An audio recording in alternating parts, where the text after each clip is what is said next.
The static keyword is used to create class members that exist in only one copy, which belongs to a class itself, and that are shared among all instances of the class.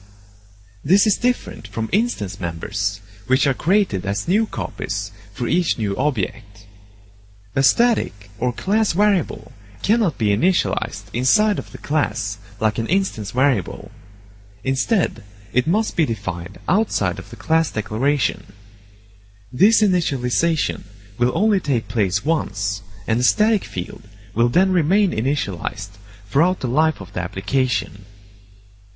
To access a static member from outside of the class, the name of the class is used, followed by the scope resolution operator and the static member.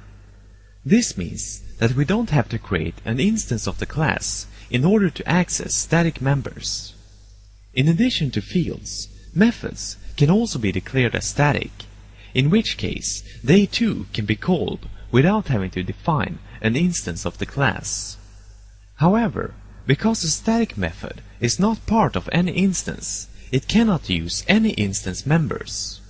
Methods should therefore only be declared static if they perform a generic function that is independent of any instance variables.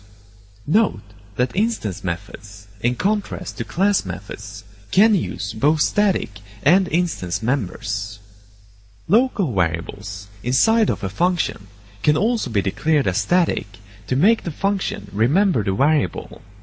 A static local variable is only initialized once when execution first reaches the declaration, and that declaration is then ignored every subsequent time execution passes through. One last place where the static keyword can be applied is to global variables.